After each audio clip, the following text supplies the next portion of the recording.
안녕하십니까. 매일 아침 조간신문의 주요 기사를 딱딱 풀어서 해석해드리는 조간 딱풀 1월 20일 목요일에 인사드립니다. 자, 어젯밤에 윤석열 후보와 홍준표 의원이 2시간 30분 동안 단독으로 비공개 회동을 했습니다. 윤석열 후보가 대선 후보가 되고 난 이후에 그때 마지막까지 겨뤘던 홍준표 의원과 두 사람이 단독으로 만난 것은 처음입니다.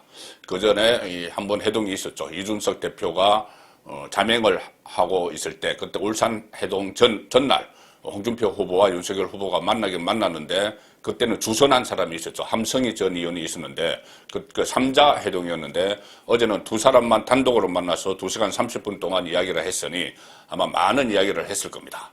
자, 일단 끝으로 나온 결론은 이겁니다. 조선일보 오면 보시면은, 윤석열은 도와달라, 선거에 좀 도와달라, 이렇게 이야기를 했고, 홍준표 의원은 처가 비리를 엄단하겠다는 선언을 해라.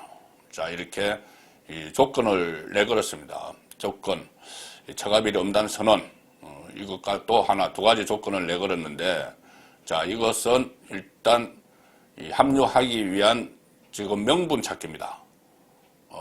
그러면은 홍준표 의원은 지금까지 거의 딴 살림을 차려서 윤석열 후보를 비판해 왔는데 갑자기 왜 이렇게 합류를 하려고 할까? 잠시 후에 제가 그 내막을 한번 설명을 드리겠습니다.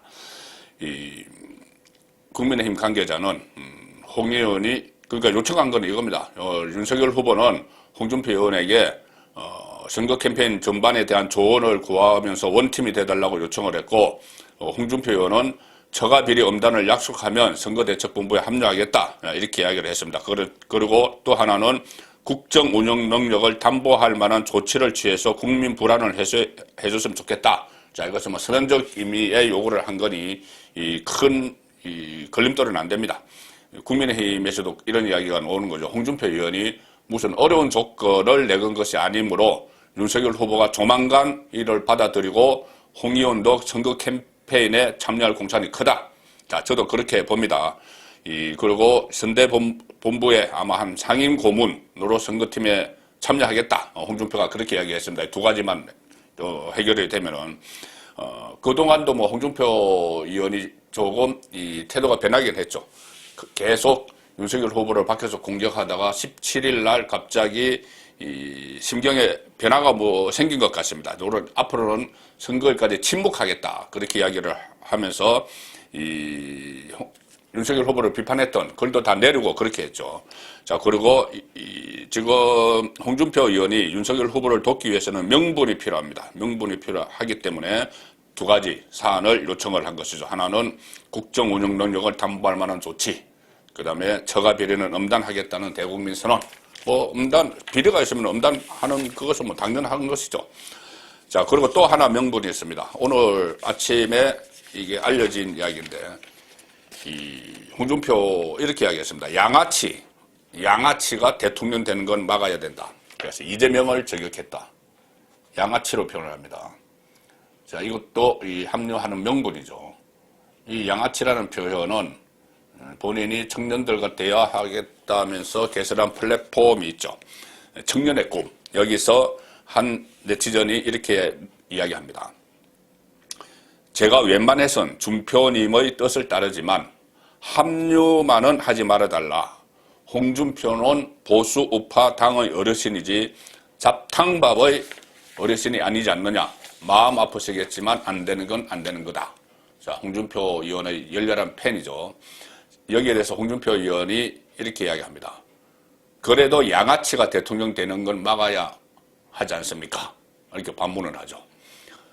그래서 또 다른 네티즌이 양아치도 절대 안 되지만 검찰 카르텔의 정점이라고 할 수 있는 윤씨 일가의 청와대 행은 도저히 용납할 수 없다. 이렇게 지적을 했습니다. 자, 어쨌든 네티즌이 이렇게 이야기를 했습니다. 그러자 홍준표 의원이 그래도 양아치보다야 맞지 않겠나? 이것이 생각됐겠죠. 그래도 양아치보다야. 자, 그래도 양아치가 대통령 되는 건 막아야 하지 않겠습니까? 이렇게 이야기합니다. 자, 이 홍준표 의원이 자, 이렇게 명분인데 이것은 명분입니다. 양아치가 되는 건 막아야 된다. 어떤 처가 비리를 엄단한다고 약속하라. 또 국정운영 능력을 담보할 만한 조치를 취해라. 뭐 이것은 명분인데, 그러면 홍준표 의원이 얻고자 하는 실리가 있겠죠. 실리는 무엇일까? 최근에 대구시장설이 나오죠. 대구시장 출마설. 자, 지금 대구시장은 6월 1일에 선거가 있는데, 원래 곽상도 의원이 상당히 유력하게 거론이 됐습니다. 대구에 지역구를 두고 있던 전 의원이죠. 그런데 화천대유 50억 클럽 연루설이 나오면서 의원직을 사퇴를 했기 때문에 지금은 권영진 현 시장, 그리고 뭐 또 김재원 최고위원 뭐 이렇게 거론이 되는데, 홍준표 의원이 경남도지사를 지냈던 홍준표 의원이 대구시장에 출마할 거다. 그런 소문이 지금 지역정가, 대구 지역정가에는 파다하게 퍼져 있습니다. 그 과정도 조금 좀 알려졌는데, 작년 7월에 그때는 경선을 하기 전이죠. 당시 홍준표 의원이 이진훈 전 대구 수성구청장이었습니다. 이진훈 전 구청장도 이 홍준표 의원과 가까운데, 이진훈 전 구청장도 대구시장 출마설이 있었죠. 이 이진훈 그리고 홍준표 두 사람이 문희갑 전 대구시장을 방문을 합니다. 작년 7월에. 문희갑 전 시장은 이 지역사회, 대구 지역사회의 좌장격이죠. 원로이자 좌장격으로 아직도 이 어떤 입김, 이 영향력, 이 카리스마가 상당히 강합니다. 자, 이 문희갑 시장을 방문을 합니다. 인사차 방문을 했는데, 그때 이 문희갑 시장이 경선에서 윤석열 후보와 맞붙을 경선에서, 대선 후보 경선에서 실패하면 그냥 차라리 대구시장에 나가라. 당신은 이 경남도정을 이끌어본 경험도 있고, 또 추진력, 그때 뭐 진주 어려운 폐쇄하는 이런 추진력도 있고, 또 보수의 정통 보수의 도시 대구에서 시장을 한번 해봐라. 이렇게 권유를 했다는 거죠. 이렇게 권유를 했는데, 그때는 뭐 경선이 남아 있을 때고, 그러니 이 대통령이 이 꿈이 아직 확 뭐 살아 있을 때죠. 그래서 일단은 그것은 그다지 귀담아 듣지 않았던 것 같습니다. 그런데 낙선을 했죠. 윤석열 후보에게 밀렸죠. 그러고 나서 작년 연말 12월 31일에 또 이진훈 전 청장과 같이 다시 문희갑 전 시장을 홍준표 의원이 찾아갑니다. 거기서 문희갑 전 시장이, 자, 이제 어차피 대선에서는 안 됐으니 대구시장에 나가보는 게 어떠느냐, 이렇게 이야기를 했습니다. 그래서 들리는 말로는 홍준표 의원이 그 자리에서, 지금 내가 쑥스럽게 어떻게 내가 그 대구시장 나간다고 하겠습니까? 이야기를 하니 문희갑 전 시장이, 그럼 내가 분위기를 조성해 줄 테니 좀 마음을 먹고 있어라, 이런 식으로 이야기를 했다고 합니다. 자, 그래서 홍준표 의원의 대구시장 출마설에 더 무게를 실는 것은 조금 전에 설명드린 이진훈 전 수성구청장입니다. 이진훈 전 구청장이 계속 대구시장 출마를 준비를 해왔는데, 최근에 이 대통령 선거와 3월 9일날 같이 치러지는 대구 중남구 곽상도 전 의원이 가지고 있던 자리죠. 대구 중남구 보궐선거에 출마하겠다, 이렇게 선언을 했습니다. 자, 그래서 기자들이 아니 시장은 출마하는 것 아니냐 이렇게 물어보니 이진훈 전 청장이, 제가 대구시장 자리를 두고 홍준표 의원과 경쟁할 수는 없지 않느냐, 이렇게 이야기를 했습니다. 자, 그래서 이 대구시장 출마설이 더 굳어지는 거죠. 자, 결국 이것은 이 대선 결과에 따라서 다릅니다. 만약에 대선에서 지금 윤석열 후보가 만약에 실패를 하면은 이 비대위가 뭐 만들어지든지 막 하겠죠. 그리고 그렇게 되면은 다시 당권에 도전할 가능성이 높습니다. 홍준표 의원이 당권에 도전해서 또 지방선거를 이끌고 그 다음에 차차기를 내다볼 수도 있겠죠. 그때 70대 뭐 한 중반 되기 때문에 그 충분히 가능성이 있다. 그런 말씀도 드린 적이 있고, 자, 그리고 윤석열 후보가 지금은 승리할 가능성이 높죠. 승리할 가능성이 상당히 높기 때문에 윤석열 후보가 승리하면은, 자, 윤석열 후보 뜻대로 여권을 다 재편하고 하는데 거기에 홍준표가 들어갈 자리는 별로 없습니다. 그러면 대구시장으로 갈 가능성이 있는 것이죠. 대구시장. 그러니까 어떤 경우든 이번 대선에서 홍준표 의원은 역할을 해야 됩니다. 역할을 해서 만약에 이기게 되면은 지금 권영진 시장이나 또 김재원 최고위원이나 여러 사람이 있습니다. 대구시장에 도전을 하려는 그 사람들과 경쟁을 해야 되기 때문에 새로운 정부, 윤석열 대통령의 도움이 필요하겠죠. 그러니 지금 어떻게든 역할을 해야 됩니다. 만약에 만에 하나 패배를 하더라도 야당의 당권 도전을 하기 위해서는 이번 대선에서 손을 놓고 있으면은 나중에 패배 책임론이 들어가기 때문에 지금 대선을 그냥 흘러보낼 수는 없는 것이죠. 자, 이런 실리에 따라서 홍준표 의원이 지금 조만간 이 선거에 적극 참여할 그럴 가능성이 높습니다. 자, 홍준표 후보가 양아치라고 표현했던 이재명 민주당 후보를 둘러싸고는 최근에 형과 형수에 대한 욕설, 이것이 다시 재점화된 상황이죠. 이재명 후보는 이것 외에도 최근에 악재가 막 쌓이고 있습니다. 그전에 제가 한번 조용한 위기다, 이재명, 그렇게 며칠 전에 말씀드린 적이 있는데 지금은 위기가 상당히 요란해졌습니다. 요란한 위기로 돌아섰습니다. 세계일보 오늘 보시면은 안에 내분을 막 이야기합니다. 여권 안에서 분열 조짐이 일어납니다. 지금까지 대선 전국에서 분열은 야당에서만 일어나고 있었는데 뭐 김종인, 이준석, 홍준표 막 있다 야당에서만 일어나고 있었는데 여당 안에서 분열 조짐이 일어납니다. 한쪽에서는 우리만 일부만 일하고 있다 대선에서. 그런데 한쪽에서는 우리는 역할이 없다. 뭘 할지 모르겠다. 이렇게 하는 사이에 지지율이 정체 30% 박스권 안에 갇히니까 서로 책임을 막 전가하면서 내분을 일으키고 있는 것이죠. 또 최근에 송영길 민주당 대표가 문재인 정권에서 이재명이 허가를 받았다, 박해를 받았다는 식으로 이야기해서 친문 쪽에서 또 반발을 하는 그런 내분 상태로 지금 접어들고 있습니다. 이재명도 지금 국면 전환 카드가 없다 이렇게 없다는데 공감을 했다고 하고 어떤 중진 의원은 지역에서 민심이 다지라, 지역에서 상주하면서 민심 다지라고 이렇게 이야기를 하는데 없던 표를 어떻게 만드느냐 이렇게 볼멘 소리도 나오고 있고 선대위 핵심 관계자들은 일할 사람만 일한다 이렇게 불만을 터뜨리고 있는데 선대위 가장자리에 있는 사람들은 어떤 일을 해야 할지 모르겠다 이런 반응을 보이고 있습니다. 최근에 가장 두드러지게 나타난 리스크 정청래죠. 정청래 친문의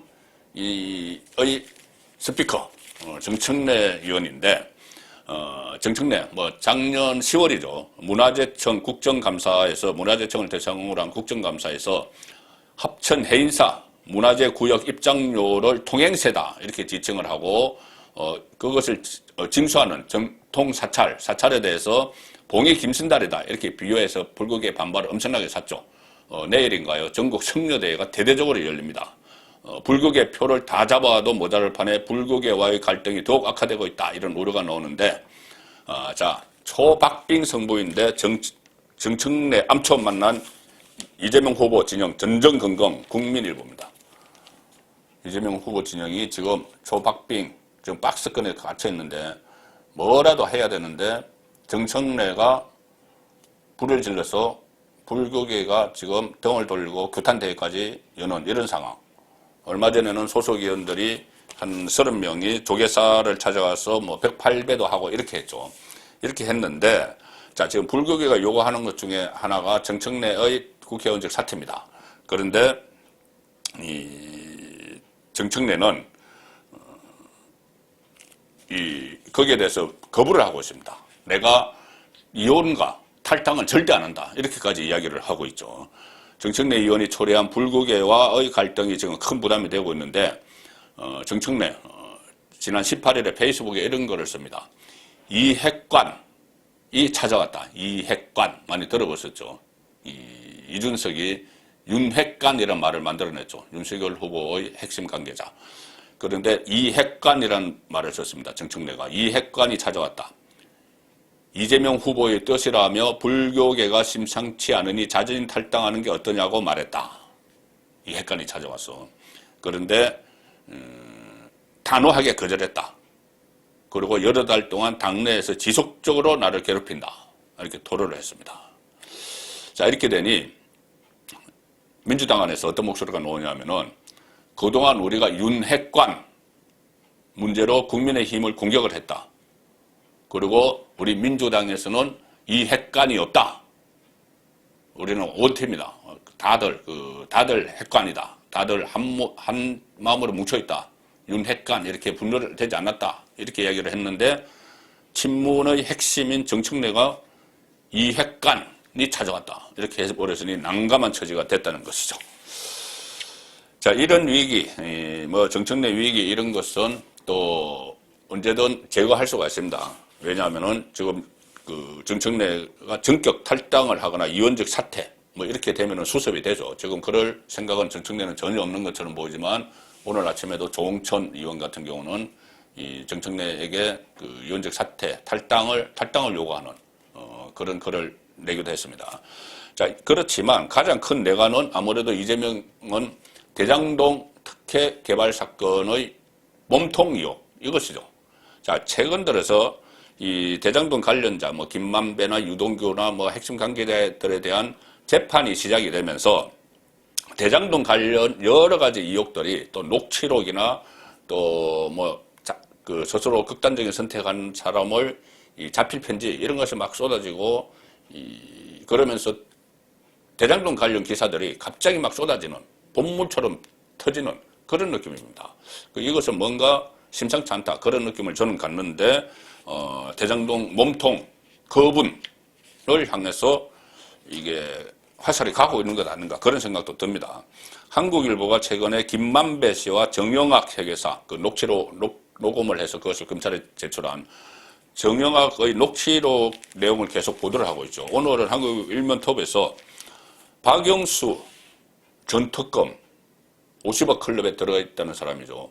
박영수 전 특검이 화천대유에 5억 원을 입금을 했다.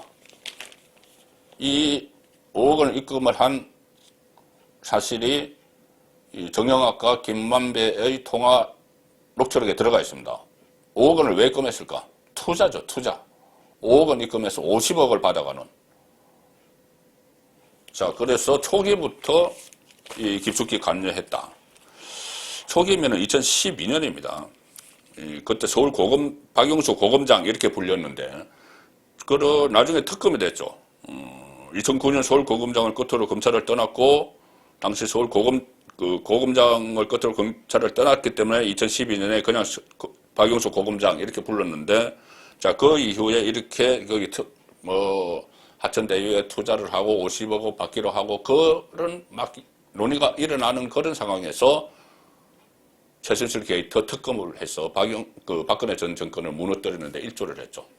당시 이 박영수 특검은 민주당에서 적극적으로 밀었습니다. 자, 그래서 그 특검인데 김만배, 정영학 녹취록을 보면은 이 김만배가 이렇게 합니다. 법인을 우리가 만들 때 박영수를 통해서 돈이 들어왔다. 이런 말을 합니다. 그래서 5억 원 투자를 포함해서 대장동 사업의 초기부터 깊숙이 관여했을 가능성, 그리고 김만배는 이렇게도 이야기합니다. 박영수 딸이 그때 여기 들어가 있었다고, 하천대유인가 거기 취직이 돼 있었다고 했죠. 딸한테 50억 정도 줄 생각인데 그렇게 이야기하면서 돈을 어떻게 줄까 그 전달 방안도 논의를 했습니다. 이 녹취록에서 그랬습니다. 또 녹취록의 다른 내용은 중앙일보가 보도를 했는데 김만배가 역시 곽상도, 권순일 전 대법관이죠. 그러면 50개가 몇 개냐? 50개짜리가 몇 개냐? 50억짜리가 몇 개냐? 이렇게 또 녹취록에 나옵니다. 이 권순일 전 대법관은 이재명 사건을 대법원에서 최종적으로 무죄 처리하는데 앞장섰죠. 주도를 했죠. 주도를 해서 오늘의 대권 주자 이재명이 있게 만든 인물입니다. 그런데 여기도 50억 클럽에 가입이 되어 있죠. 김만배가 50억 클럽 6명을 직접 언급하고 성남시 공무원을 상대로 로비를 벌인 정황을 담은 녹취록이 공개가 된 겁니다. 2020년 3월에 김만배가 이렇게 이야기합니다. 정영학에게 50개가 몇 개냐? 50개짜리가 몇 개냐, 몇 명이냐, 50억 줘야 될 사람이 몇 명이냐 이거죠. 그러면서 이름을 쭉 이야기합니다. 최재경 전 청와대 민정수석, 박용수 전 특검, 곽상도 전 의원, 김수남 전 검찰총장, 홍선근 머니투데이 회장, 권순일 전 대법관. 그러면 얼마지? 이렇게 이야기하니 정회계사가 50이면 300억 원. 자, 300억 원. 이렇게 50억이 별것 아닌 것처럼 이렇게 이야기를 합니다. 여기서 홍선근 머니투데이 회장은 김만배 씨가 그 언론사 기자로 있을 때 그 오너였죠. 자, 그래서 또 다른 기사들도 많습니다. 간략하게 소개드리면은 대장동 관련 김문기 씨 얼마 전에 극단적 선택을 했죠. 개발 1처장이 생전에 작성했던 자필 편지를 동생이 어제 공개를 했습니다. 대장동 초과 이익 환수 3차례나 내가 제안해도 반영이 안 됐다. 그러고는 나한테 다 덮어 씌운다. 이렇게 말해놓으니까는. 자, 3차례나 반영은 안 된 그 꼭대기에 누가 있을까? 그냥 유동규일까? 유동규가 독단적으로 그 엄청난 사업을 다 했을까? 성남시장 이재명이 그런 걸 모르고 있었다면 무능한 것이고 알고 있었다면은 배임이 되는 것이죠. 자, 이런 그 편지도 공개되고 내가 당시 임원들이 다 결정한 일인데 내가 한 일로 몰아 너무 억울하다. 자, 임원 위에 또 사람이 있었겠죠. 자, 그래서 결국 한국일보 기사는 이렇게 이재명이 위기에서 탈출을 하려고 공약을 막 쏟아냅니다. 집권 여당이니까 공약을 폭탄처럼 쏟아냈는데도 30%대 박스권에 갇혀서 한숨을 쉰다. 그래서 마지막 돌파구로 이재명은 TV토론으로 재역전을 노린다. 그러니까 TV토론에서 다시 역전을 할 수 있다. 그동안 토론 자신 있다고 자신만만해 해왔죠. 자, 지금 30%대에 갇혔는데 사무총장 김영진 사무총장이 저부터 캠프에서 숙박하며 더 빠르고 치열하고 절박하게 뛰겠다. 자, 이렇게 전투태세로 전환했다.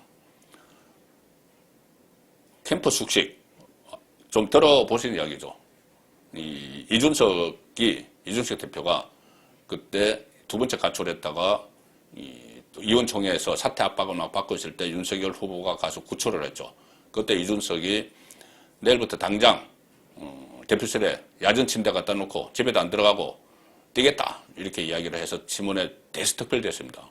그런데 어젠가 이 방송에 출연한 이준석에게 진행자가 물어보니 아직 야전 침대 안 갖다 놨다고 합니다. 자, 그리고 이 이재명 후보 이야기로 다시 돌아오면은 이재명이 최근에 일부 선대위 구성원들에게 국면을 뒤집을 큰 화두나 전략 정책이 안 보인다. 이렇게 막 지적을 했다고 합니다. 짜증이 나는 것이죠. 지지율이 오르지 않으니. 그래서 TV 토론으로 뒤집겠다. 이렇게 올인을 하겠다. 이건데, 자, TV 토론 2월 1일이 설날입니다. 그런데 그 전날 31일에 하자는 것이 윤석열 후보의 주장이었죠. 입장이었죠. 많은 사람들이 볼 수 있는 황금 시간대에 하자. 6시부터 9시 사이에. 자, 그렇게 있고, 혹시나 그것이 TV 3사가 같이 중계를 해야 되니 일정이 안 맞으면 30일 날 하자. 이렇게 민주당과는 합의를 했습니다. 자, 그래서 두 사람의 TV 토론이 30일 혹은 31일에 열리는데, 자, 경향신문 기사입니다. 이젠 토론 전략 싸움이 시작됐다. 지금까지 쏟아졌던 여러 가지 쟁점들을 총망라한 그런 토론이 벌어지겠죠. 자, 두 사람이 맞수 토론을 하니 안철수 후보와 심상정 후보가 크게 반발을 하고 있습니다. 가처분 신청도 내겠다.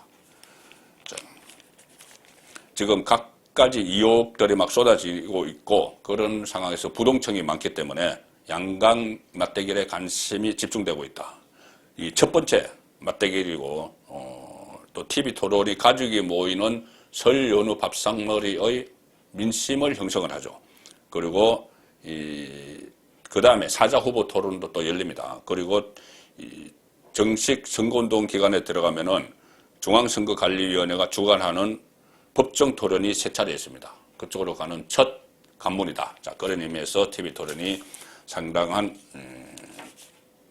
대세 흐름에 영향을 미칠 전망입니다.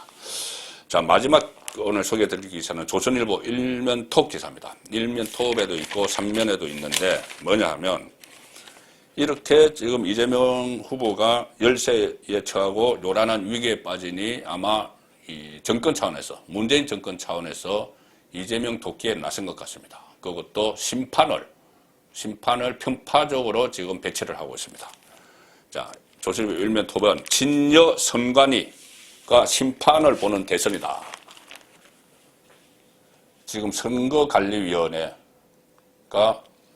대선 때 상당히 중요하죠. 중요한 역할을 하는 심판인데 그것을 친여 성향, 친문재인 쪽 사람들로 채워놨고 임기가 다 됐는데도 일종의 편법적으로 임기를 더 채우게 하는.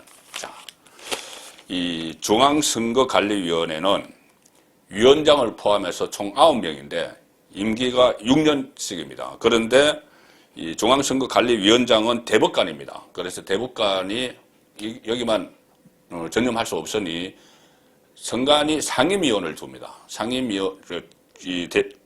선관위원장은 총리급이고 상임위원은 장관급인데 상임위원은 이 임기 6년의 이 선관위원들 중에서 한 명을 뽑는데 상임위원 임기는 3년입니다.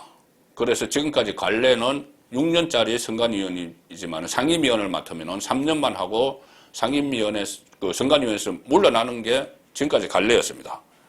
그리고 그런데 이 조혜주 지금 중앙선거관리위원회 상임위원이 3년이 다 돼서 사표를 냈는데 문재인이 그거를 반려를 했습니다.